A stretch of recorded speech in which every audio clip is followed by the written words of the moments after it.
supaya kita kudus dan tak bercacat di hadapannya. Dalam kasih Ia telah menentukan kita dari semula oleh Yesus Kristus untuk menjadi anak-anaknya sesuai dengan kerelaan kehendak-Nya, supaya terpujilah kasih karunia-Nya yang dikaruniakannya kepada kita di dalam Dia yang dikasihinya. Sebab di dalam Dia dan oleh darah-Nya kita beroleh penebusan, yaitu pengampunan dosa menurut kekayaan kasih karunia-Nya yang dilimpahkannya kepada kita dalam segala hikmat dan pengertian.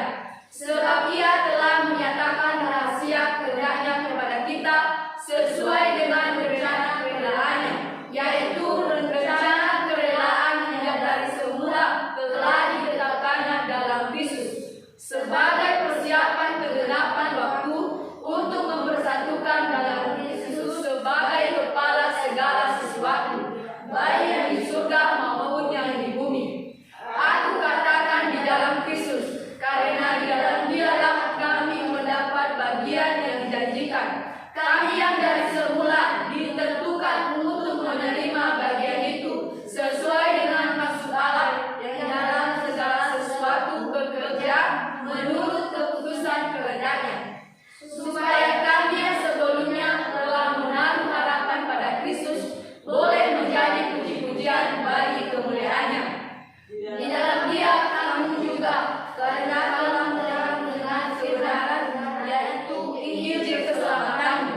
Di dalam Dia kamu juga, ketika kamu percaya, dimeteraikan dengan Roh Kudus yang dijanjikannya itu. Dan Roh Kudus itu adalah jaminan bagian kita sampai kita memperoleh seluruhnya, yaitu penebusan yang menjadikan kita milik Allah untuk memuji kemuliaan-Nya. Karena itu, setelah aku mendengar tentang imanmu dalam Tuhan Yesus dan tentang kasihmu terhadap semua orang kudus, aku pun tidak berhenti mengucap syukur karena kamu, dan aku selalu melihat kamu dalam doaku dan meminta kepada Allah Tuhan kita Yesus Kristus, yang Tuhan Bapa yang mulia itu, supaya Ia memberikan kepadamu roh hikmat dan wahyu untuk mengenal Dia dengan benar, dan supaya Ia menjadikan mata hatimu terang agar kamu mengerti perkara apakah yang terkandung dalam panggilan-Nya, betapa kayanya kemuliaan bagian yang ditentukannya bagi orang-orang kudus, dan betapa hebat kuasa-Nya bagi kita yang percaya sesuai dengan kekuatan kuasa-Nya yang dikerjakannya dalam Kristus dengan membangkitkan Dia dari antara orang mati dan menundukkan Dia di sebelah kanannya di surga, jauh lebih tinggi dari segala pemerintah dan penguasa dan kekuasaan dan kerajaan dan tiap-tiap nama yang dapat disebut, bukan hanya di dunia ini saja, melainkan juga di dunia yang akan datang. Dan segala sesuatu telah diletakkannya di bawah kaki Kristus, dan Dia telah diberikannya kepada jemaat sebagai kepala segala yang ada. Jemaat yang adalah tubuhnya, yaitu kepenuhan Dia yang memenuhi semua dan segala sesuatu.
supaya pada masa yang akan datang Ia menunjukkan kepada kita kekayaan kasih karunia-Nya yang berlimpah-limpah sesuai dengan kebaikan-Nya terhadap kita di dalam Kristus Yesus. Kasih karunia kamu diselamatkan oleh iman, itu bukan hasil usahamu, tetapi pemberian Allah. Itu bukan hasil pekerjaanmu, jangan ada orang yang memegahkan diri, karena kita ini buatan Allah di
Bagi dia